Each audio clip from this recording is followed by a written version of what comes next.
When you think you failed, remember, success often hides behind mistakes. What some call garbage, others will one day call legendary. So stay hungry, stay foolish, keep chasing your dream, keep fighting for it.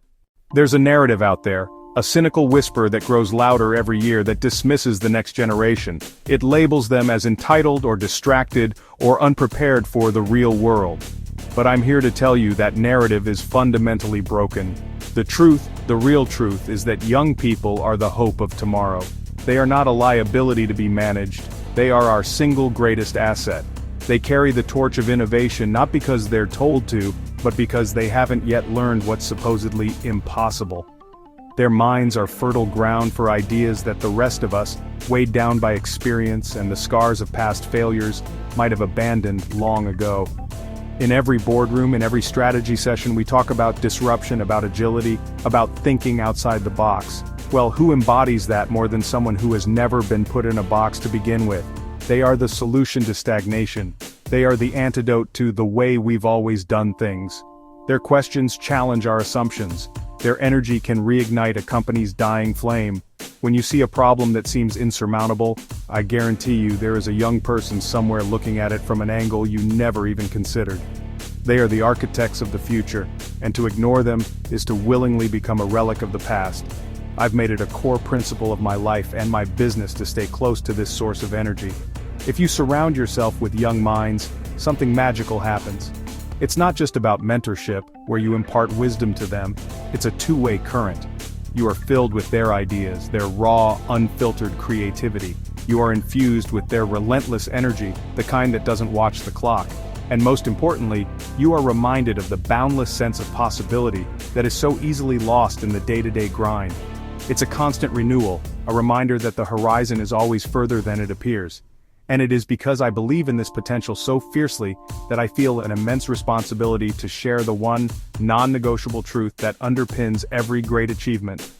I tell this to every young entrepreneur I meet, to every student with a dream in their eyes, and I repeat it to myself every single morning. Here is the hard truth: nothing comes easy. That spark of an idea, that boundless energy, that vision of a better future, it is all a beautiful, powerful, but ultimately powerless starting point. It's the kindling, not the fire. The fire is built through friction, through pressure, through relentless effort. Nothing of value is ever free. There is a cost associated with every ambition. And I'm not talking about money. The currency of success is far more precious. It's paid in hours of sleep you'll never get back. It's paid in weekends spent staring at a screen while your friends are out living their lives. It's paid in the emotional toll of facing rejection, of hearing no 1,000 times, of watching your brilliant idea fail, and then having to find the strength to get up and try again. If you want success, real, lasting, meaningful success, you must be ready to look that price in the eye and say, I will pay it. It's a conscious decision, it's a commitment. The world is full of people who want the prize, but it is run by the few who are willing to pay the price. And I don't say this from a podium as a theorist, I say this as someone who has walked the long, winding, and often brutal road. Take it from me. It took us 18 years to build Alibaba from nothing into something. And when I say nothing, I mean it literally. We started in my small apartment, a handful of us fueled by a vision that most people, including experts and investors, called crazy. We had no capital, no technology, no connections. All we had was a belief and a willingness to pay the price. That something you see today was forged in the crucible of those 18 years of struggle. Now, it's easy to look back and say, oh, you were just lucky. You were in the right place at the right time with the rise of the internet in China.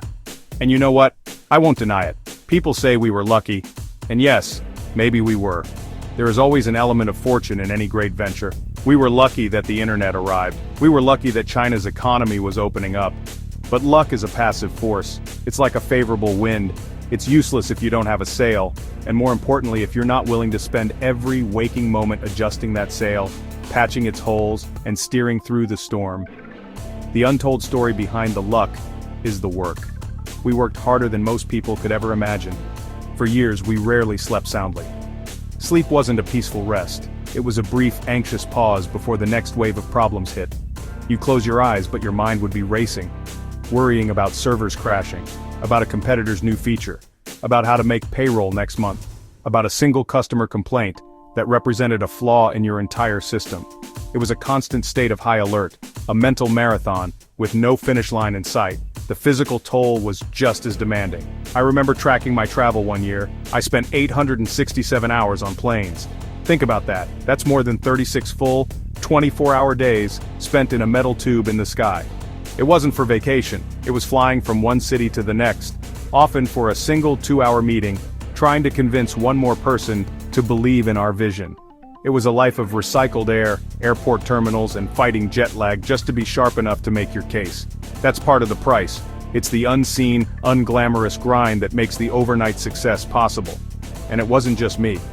My team and I, we worked with the intensity and dedication of a company that had been running for 70 years, but we crammed it all into 18. We compressed time. We made decisions in a day that other companies would spend a quarter debating.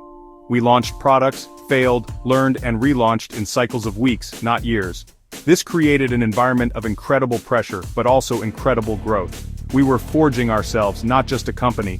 We were a team bound together by a shared mission and a shared sacrifice. We saw each other at our best, and at our absolute worst, and we kept showing up for each other. Every single day, and every single night, we fought for it. We fought against disbelief. We fought against technical glitches. We fought against our own exhaustion and doubt. We fought for our customers, for our vision, for the belief that we were building something that mattered. Because success never, ever comes easy. It is earned, it is fought for, it is built, brick by painful brick, on a foundation of unwavering commitment. This isn't a story meant to scare you. It's a story meant to prepare you. It's to show you that the path is hard, but it is passable. The potential I see in young people is the fuel, but the philosophy of hard work is the engine. You need both to reach the destination. The price is high, but the reward, the ability to turn your vision into reality, is worth every single sacrifice. The question is not whether you are capable. The question is whether you are willing. In the early days of the company, when we were just a handful of people fueled by cheap coffee and a sense of purpose, people would constantly come to me with ideas. They'd be buzzing with excitement, laying out their plans on the whiteboard, convinced they had found the next big thing.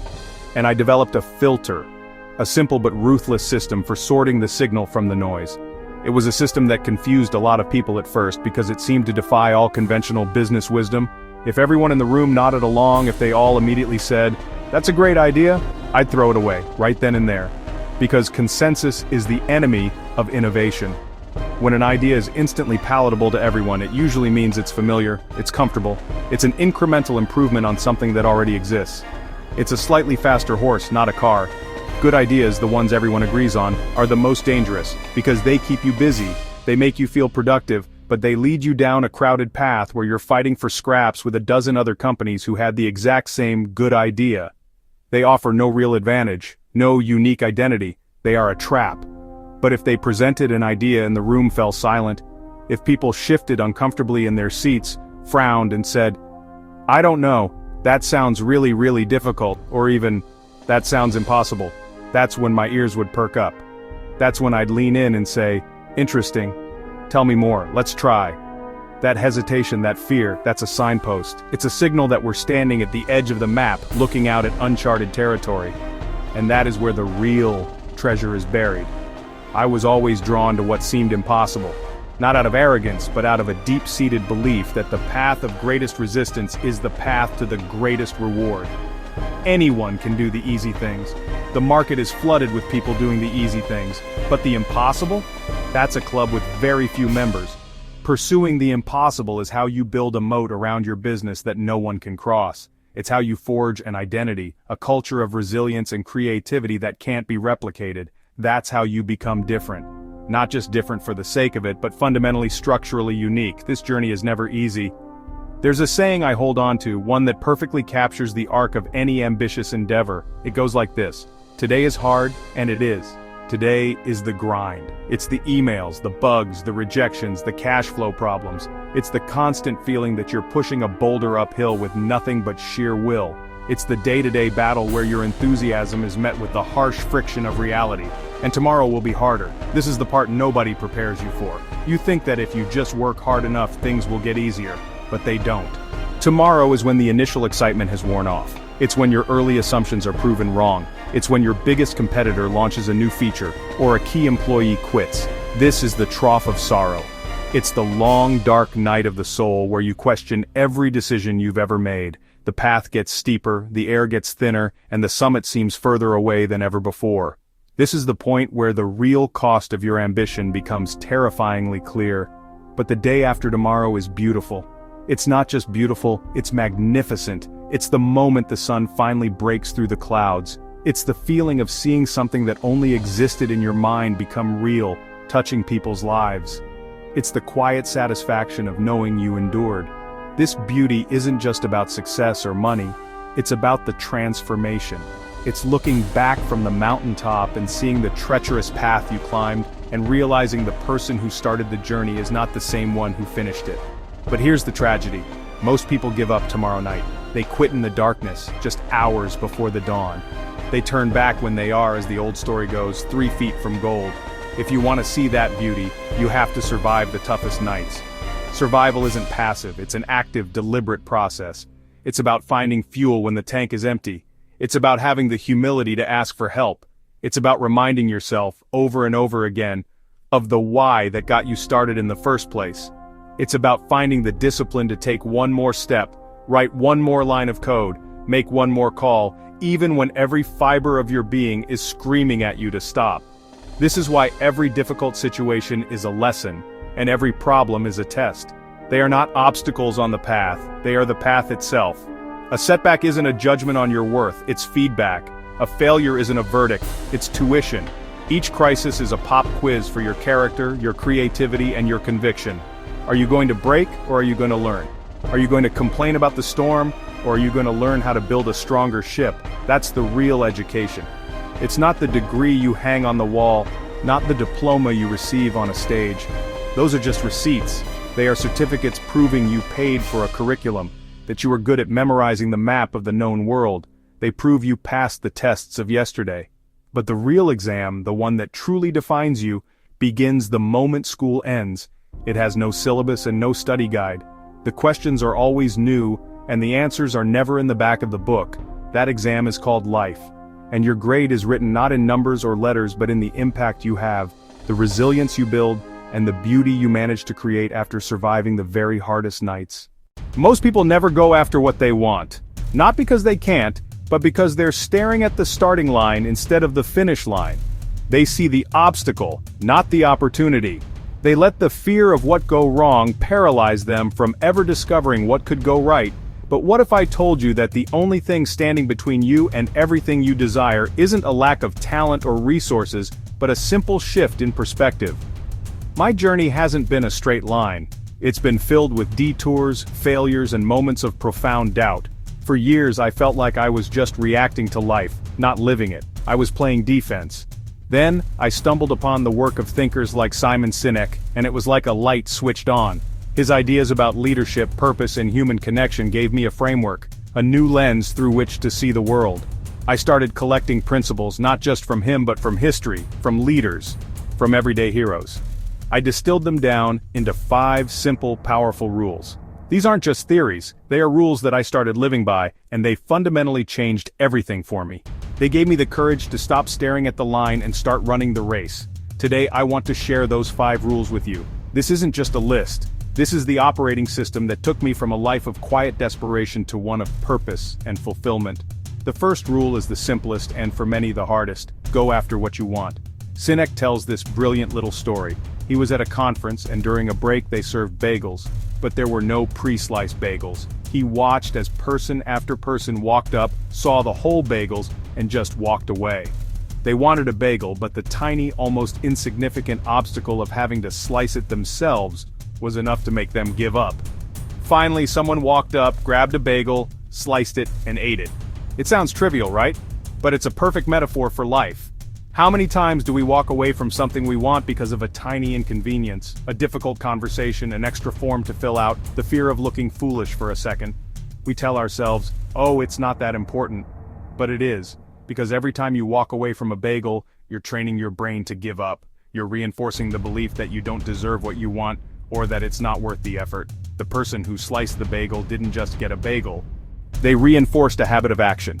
They taught themselves that they are the kind of person who solves problems and gets what they want. So start small. Go for the bagel. Ask the question, send the email, take the first tiny step. It's not about the bagel. It's about becoming the person who slices it. This next one hit me hard. Rule number 2, take accountability. There's a harrowing story from the 1840s about a doctor named Ignaz Semmelweis. He was working in a Vienna hospital where 2 maternity wards had drastically different death rates from something called childbed fever. In one ward, run by doctors and medical students, the mortality rate was terrifyingly high. In the other, run by midwives, it was much lower. Semmelweis was obsessed with finding out why. He investigated everything from birthing positions to religious practices, nothing. Then a colleague died after being accidentally cut by a scalpel during an autopsy, and his symptoms were identical to those of the women dying from childbed fever. The light bulb went on. The doctors were going directly from performing autopsies to delivering babies without washing their hands. They were carrying cadaverous particles on their hands. Semmelweis implemented a mandatory hand-washing policy with a chlorine solution. The death rate plummeted. But here's the tragic part. The medical establishment rejected his findings. They were offended by the suggestion that the esteemed doctors were the cause of death. It was easier to blame the victims or fate than to take accountability. They drove Semmelweis out of the profession, and he died in an asylum. It's an extreme example, but it teaches us a profound lesson. It is always easier to look for external factors to blame than to look in the mirror and ask, what is my role in this? What can I do differently? True leadership, true growth, begins when you stop blaming the world and take radical responsibility for your life, your actions, and your results. You can't change what you don't own. Rule number 3 is where we shift from me to we. Take care of each other. In the Navy SEALs they have a saying, the only easy day was yesterday. It's one of the most grueling training programs on the planet, designed to weed out the weak. But their definition of weak might surprise you. It's not the physically weakest person who fails. It's the person who can't learn to rely on others and be relied upon. Sinek points out that when the SEALs are in the chow hall, the most junior guys eat first, and the most senior leaders eat last. Why? Because the leader's responsibility is not their own comfort, but the well-being of their team. They know that their own success is entirely dependent on the strength of the people around them. If the team eats, the leader eats. This isn't just a military concept, it's a human one. In any organization, any family, any relationship, we are stronger together. When you see a colleague struggling, do you see them as competition, or do you offer a hand? When your team succeeds, do you take the credit, or do you give it away? True strength isn't about being the best person on the team. It's about making the entire team better. It's about creating an environment of trust where people feel safe enough to admit they're struggling, knowing they'll be supported, not judged. Because when we take care of each other, we create a circle of safety that allows us to face any danger outside that circle together. This rule sounds counterintuitive in a world that rewards the loudest voice in the room. Rule 4, be the last to speak. Nelson Mandela is remembered as one of the greatest leaders in modern history. He learned a crucial lesson about leadership from his father, who was a tribal chief. Mandela recalled attending tribal meetings with his father. He noted 2 things. First, they always sat in a circle. And second, his father was always the last to speak. He would wait until everyone else had had their say before he offered his own opinion. This wasn't a sign of weakness or indecision, it was a sign of profound strength and respect. By listening first, he accomplished several things. He gave everyone else the feeling that they had been heard and that their opinion mattered. He gathered all the available information and perspectives before forming his own judgment. And finally, when he did speak, his words carried more weight because they were informed by the collective wisdom of the group. In our meetings, in our conversations, we are so eager to prove our value by being the first to offer a solution. We interrupt, we talk over each other, we're formulating our response while the other person is still talking. We're not listening to understand, we're listening to reply. Practicing the skill of being the last to speak is an exercise in humility and confidence. It shows you're confident enough in your own voice that you don't need to rush to use it. It's how you build consensus, foster collaboration, and ultimately, make better decisions. And finally, rule number 5, which ties it all together, you deserve a styrofoam cup. This is another gem from Sinek. He tells a story about being at a conference and seeing a former Undersecretary of Defense, a man who used to fly on Air Force Two, and have people cater to his every need. At this conference, he was just another attendee. Sinek watched him pour himself a coffee into a styrofoam cup. He remarked to the man, "You know, you used to have people do this for you." The man's response was powerful. He said, I was never entitled to the ceramic cup. I was entitled to the styrofoam cup. The ceramic cup was for the position I held. I only ever deserved the styrofoam cup. This is a profound lesson in humility. The perks, the status, the corner office, the fancy title, those things are not. They are temporary. They are attached to the role you play, not the person you are. When you confuse your self-worth with your status, you're setting yourself up for a fall. Because one day the job will end, the title will go away, and you'll be left with a styrofoam cup. The question is, will you still know who you are? True confidence isn't derived from external validation. It comes from knowing your own worth, independent of your position. It's knowing that you deserve the styrofoam cup, and being grateful for any time you're offered the ceramic one, without ever feeling entitled to it. So there they are. Go after what you want. Take accountability, take care of each other, be the last to speak, and know that you deserve the styrofoam cup. These aren't just rules for business or leadership, they are rules for life. They are about building mental fitness, fostering genuine human connection, and understanding that true leadership is an act of service. It's a long-term game, a journey of purpose. And the most important part, you're not alone on this path. We're all in this together, figuring it out one day at a time. If these ideas resonate with you, if you're ready to build a life of purpose and impact, then subscribe and join us here at Greatest Lane. We're a community dedicated to helping each other navigate the road ahead. Keep driving forward. This is your greatest lane. When people complain, that's your signal. Opportunity is knocking. Success is built on mistakes. Just don't quit. Most people fail not because they fall, but because they stop. Your time may not have come yet, but it will. Keep going.